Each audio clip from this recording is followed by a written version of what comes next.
সরাসরি ভিডিওতে আজকে ঢুকে পড়ছি কারণ সময় অনেক কম। তাই এই দাদার পরিচয়টা নেব। দাদা, তোমার পরিচয়টা দর্শকদের দিন। আমার বাড়ি হ্যাঁ, বৈচিগ্রাম, বৈচিগ্রাম। পশ্চিম পাড়া। আমি ওখান থেকে এসেছি দাদার কাছে।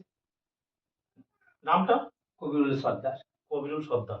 আমাদের ভিডিও কতদিন ধরে আপনি দেখেছেন? বেশি দিনের জন্য না, দিন 15 হচ্ছে দাদা। দিন 15। দিন 15। আমাদের ভিডিও কেমন লাগছে আপনার কাছে? ভালো। আর সকালে কখন বেরিয়েছিলেন? বেরিয়েছি ওই 8টা নাগাদ। 8টা নাগাদ। আর এখন টাইম হয়েছে ওই 9টা 10-15 হয়েছে, তাই তো? তারপর বেশিক্ষণ লাগেনি। না, 1 ঘন্টা সব। হ্যাঁ, ওই 9টা 10-15 দেখে নিলাম। আর অনেক ভিডিও তো দেখেছেন ইউটিউবে, হ্যাঁ? আর সেই ভিডিও থেকে আমাদের ভিডিওটা আলাদা আলাদা মনে হলো কেন? অনেকটা ভালো লেগেছে এবং তোমাদেরটা খুবই ভালো, মানে একদম ফেস টু ফেস বোঝা যায়। ফেস টু ফেস বোঝা যায়, তাই তো? অনেকে প্রুফ চাই, আধার কার্ড দেন, হ্যাঁ, আপনার পরিচয়পত্র দেন, আপনার মানে অ্যাকাউন্ট দেন, এই সমস্ত চাই। এই সমস্ত চাই। আপনারা সেটা চাননি। আর সব ধরনের কয়েন কি দামি? না, সেটা দাদা কি করে হবে? সব ধরনের তো দামি না। সব ধরনের কয়েন দর্শকদের বলছি, দেখুন, সব ধরনের মানুষের মধ্যে যেমন সব ধরনের মানুষ মূল্যবান নয়, তেমনি কয়েনের মধ্যে কিন্তু সব ধরনের কয়েন মূল্য নেই। ইউটিউবে আপনারা বিভিন্ন সব কয়েন দেখতে পাবেন দামি ইউটিউবে, কিন্তু বাস্তবে কিন্তু সেটা নয়, বারবার বলছি। আর যারা আমাকে উল্টো পাল্টা লিখছেন কমেন্টে লিখুন, আমি তো তাদেরকে আসতে বলিনি আমার কাছে। আমার কাছে এলে কি হবে, কয়েন বা নোট সম্পর্কে একটা স্পষ্ট ধারণা হয়ে যাবে। এতদিন আপনারা যে অন্ধকারে ছিলেন, আপনারা কি করছেন, কয়েনের দাম অতিরিক্ত দেখছেন, দেখেই ভাবছেন বাহ এত দাম, ওই যে লোভে পড়ছেন, লোভে পড়ে কিন্তু টাকা দিয়ে ফেলছেন। তাই বলছি, লোভে পড়বেন না, বাস্তবে কিন্তু সেই কয়েন বা নোটের দাম এত নেই। হ্যাঁ, কিছু কিছু কয়েন বা নোটের দাম আছে যেগুলো প্রচুর পরিমাণে। এখন যদি সামান্য একটা কয়েন নিয়ে আপনি বলেন যে এই কয়েনে কত টাকা পাবো, সেটা কিন্তু সম্ভব নয়। দাদা, তোমার কি কি করা হয় আমাকে একটু বলবেন? আমি ব্যবসা করি। ব্যবসা? সেটা কোথায় করা হয়, কিসের ব্যবসা? কাগজের ব্যবসা। কাগজের? ওটা কোথায়? কলকাতা। কয়েন সম্পর্কে আমরা দেখবো দাদা কি কয়েন এসছে। সেই কয়েন দেখার আগে একটা বিশেষ সতর্কতা, অনলাইনে নোট বা কয়েন বেচাকেনা করতে যাবেন না, কিছু ক্ষেত্রে আর্থিক ক্ষতি হতে পারে। আরবিআই অর্থাৎ রিজার্ভ ব্যাংক অফ ইন্ডিয়ার নাম করে যারা আপনাদের কাছে রেজিস্ট্রেশন ফি হিসেবে টাকা চাইছে, তাদের থেকে কিন্তু শতভাগ দূরে থাকবে। কারণ ভারতীয় রিজার্ভ ব্যাংক কখনো আপনার কাছে রেজিস্ট্রেশন ফি হিসেবে কোনো টাকা চায় না বা দাবি করে না। রিজার্ভ ব্যাংকের কাজ হচ্ছে মানুষের জনকল্যাণমূলক কাজ করা। তাই বলছি, কোনো প্রকার রেজিস্ট্রেশন ফি দেবে না। এই দাদা বইচি থেকে আমার কাছে এসেছে, আমাকে দেখে বা আমার ভিডিও দেখে এখন দাদা যে কয়েন বা নোট নিয়ে এসছে সেগুলো আমরা দেখবো। দাদাকে কয়েন বা নোট সম্পর্কে আমরা ধারণা দিয়ে দেবো।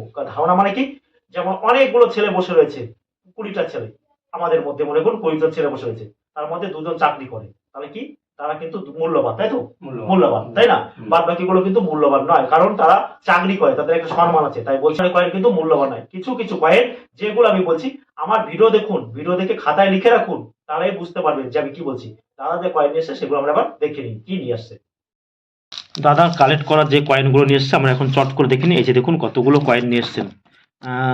ভিডিও কয়েন সম্পর্কে ভিডিও কত দেখা হচ্ছে দাদা? তো তোমার মোটামুটি ধরেন 2 মাস থেকে দেখছি। কোথাও রেজিস্ট্রেশন ফি দিয়েছো?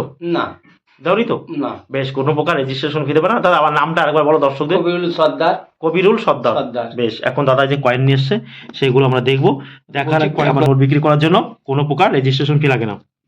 এই যে একটা 10 টাকা, এই যে 10 টাকা নিয়ে এসছেন, এগুলো কোন 10 টাকা আনতে হবে সেগুলো আমি ভিডিওতে কিন্তু পরিষ্কারভাবে আপনাদের বলে দিয়েছি।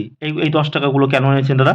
এইগুলো কিন্তু কমন কয়েন। এই ধরনের কয়েন কিন্তু কোনো প্রকার বাজার ভ্যালু নেই, অর্থাৎ 10 টাকা 10 টাকা। আপনারা যারা আসছেন আমার কাছে, আসুন, এখানে এলে কয়েন বা নোট সম্পর্কে একটা, কিন্তু আপনারা উল্টো পাল্টা ভিডিও দেখে আমার কাছে আসবেন না। আমার কাছে আসতে হবে এমন কোনো মানে নয়। আমি কিন্তু আপনাকে জোর করে আসতে বলিনি, বলেছি দাদা? কাউকে কিন্তু জোর করে বলিনি। তারপরে যে নিশ্চয়ই এগুলো ভ্যালু 10 টাকা। এই যে 2 টাকার কয়েন নিয়ে এসছেন, এই দেখুন দিল্লি, এই যে 1982, এটা হচ্ছে বোম্বাই মিন্টের এই 2 টাকার কয়েনটা তৈরি হয়েছে। এই যে এই ধরনের 2 টাকা, এই ধরনের 2 টাকা কিন্তু আপনারা অন্য ভিডিওতে প্রচুর দেখতে পাবেন। হ্যাঁ, এই ধরনের 2 টাকা 4 টাকা 5 টাকা 6 টাকা 7 টাকা 8 টাকায় প্রতি পিস কিন্তু বিক্রি হয়। তার বেশি আপনি 1 টাকাও পাবেন না, সরাসরি বলছি। হয়তো আপনারা কেমন লাগছে জানি না, যারা দর্শকেরা দেখছেন। তারপরে এছাড়া নিয়ে এসছে যে কতগুলো 50 পয়সা। এই 50 পয়সাগুলো আমি যেগুলো বলেছিলাম 1988 9টা মিন্ট। এখন দেখুন, আর যদি আপনারা অন্য ভিডিও দেখেন যে এই 50 পয়সার দাম বলেছে 5,000 10,000 টাকা, তাহলে কিন্তু হবে না। এই ধরনের 50 পয়সা আপনাদের প্রচুর পরিমাণে পাওয়া যায়। এগুলো কমন পয়সা, তাই এগুলোকে দাম কিন্তু খুবই কম। এর মধ্যে যেটা আছে যে 1988 9টা মিনিটের 50 পয়সা কিন্তু ভালো দাম আছে, বুঝতে হবে সব ধরনের। তারপরে যে এই 1 টাকার কয়েনের মধ্যে আমি বলেছিলাম কোনগুলো, 1982 যে কোনো মিনিটের 1983 হায়দ্রাবাদ মিন্টের। আর এগুলো হচ্ছে দেখুন এই যে 1985 বাইরের মিন্টের, এই যে একটা বিদেশি মিন্টের 1 টাকার কয়েন। আর এখন যদি কেউ জিজ্ঞাসা করেন যে এই ধরনের কয়েন আমি কত টাকা বেচতে পারি, এই ধরনের কয়েন কমন কয়েন, কিন্তু কমন ব্যাপারটা বুঝতে হবে, তাই না? কমন কয়েন, এই ধরনের কয়েন কিন্তু প্রচুর পরিমাণে দেয়। এগুলো আপনারা আমাদের কাছ থেকে কিনতে পারেন 3 টাকা 4 টাকা 5 টাকা করে আপনারা আমাদের কাছ থেকে নিতে পারেন প্রতি পিস। সব ধরনের কয়েন কিন্তু মূল্যবান নয়, তাই বলছি। এটা যদি দেখুন, এটা যদি 1982 হতো তাহলে কয়েনটা কিন্তু ভালো দাম পেত। 1983 যদি হায়দ্রাবাদ মিন্ট হতো তাহলে সেটা 5 লাখ টাকা থেকে কিন্তু 7 লাখ টাকা বর্তমান দাম আছে। বুঝতে হবে, এটা হচ্ছে 6 গ্রাম কপার নিকেলের কয়েন। তারপরে ইন্দিরা গান্ধীর ইন্দিরা গান্ধীর 50 পয়সা। আমরা জানি ইন্দিরা গান্ধীর নামে কিন্তু দুটো কয়েন আমরা পাই। সেটা হচ্ছে কি, এই যে 5 টাকার কয়েন দেখতে পাচ্ছেন বড়, এই 5 টাকার কয়েন আমরা ইন্দিরা গান্ধীর নামে পাই। আর এই 50, এই যে 50 পয়সাটা দেখালাম, এই 50 পয়সার কয়েনটা আমরা পাই। আর এছাড়া আপনারা এই যে একটা 1 টাকার কয়েন দেখতে পাচ্ছেন, এটা কিন্তু ইন্দিরা গান্ধীর নামে, এটা ফেক বা নকল কয়েন। এই ধরনের কয়েনে কিন্তু কোনো রকম বাস্তব দাম নেই। এই কয়েন আপনারা বেশি দাম দিয়ে কিন্তু কিনবেন না। ইন্দিরা গান্ধীর 50 পয়সা দাদা কয়েন নিয়ে এসেছেন, এখন দেখুন এই ধরনের কয়েন কিন্তু কমন কয়েন।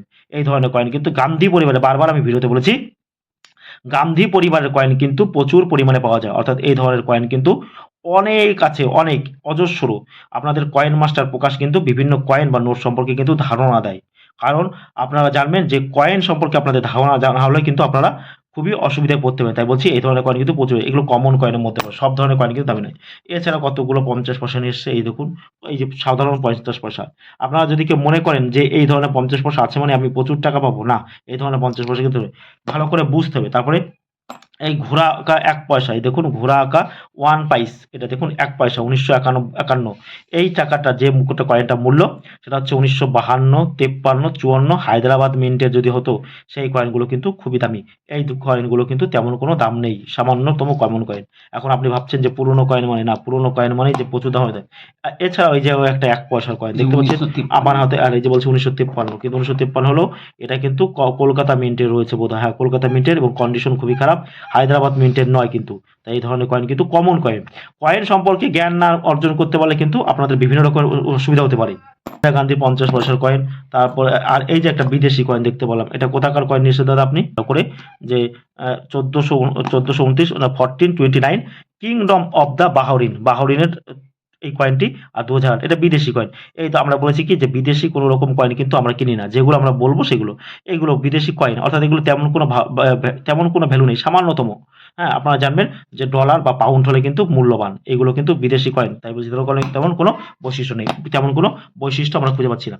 তারপরে এই দেখুন 1 কোয়ার্টার আনা। আপনারা অনেকে ভাববেন যে এই ধরনের 1835 সালে যে কন্ডিশন কত খারাপ, 1 কোয়ার্টার আনা, ইস্ট ইন্ডিয়া কোম্পানি, হ্যাঁ, এটা কিন্তু ইস্ট ইন্ডিয়া কোম্পানির সময় কিন্তু এই কয়েনটা তৈরি করেছিল। তাই এই ধরনের কয়েন কিন্তু দাম খুবই কম, সব দাদার কালেকশন কিন্তু সামান্য। তাই এই যে বলছি, এখন দেখবো দাদা যদি দিতে চাই দেবে, না দিলে না দিলে, কিন্তু কয়েন সম্পর্কে আপনারা অভিজ্ঞতা নিয়ে কিন্তু আমাদের কাছে আসবেন। দাদা এখানে কয়েন দেখানো কতটা নিরাপদ? ভালো, কোনো রকম কোনো অসুবিধা নেই তো? না কোনো অসুবিধা নেই। হ্যাঁ, কোনো তাই অসুবিধা নেই। কয়েন সম্পর্কে কিন্তু আপনাকে অভিজ্ঞতা নিতে হবে। এখানে ধারণা নিয়ে যেতে পারবেন, তাই তো? তাছাড়া এখানে একটা ধারণা নিয়ে যেতে পারবেন। সব কয়েন কি দামি?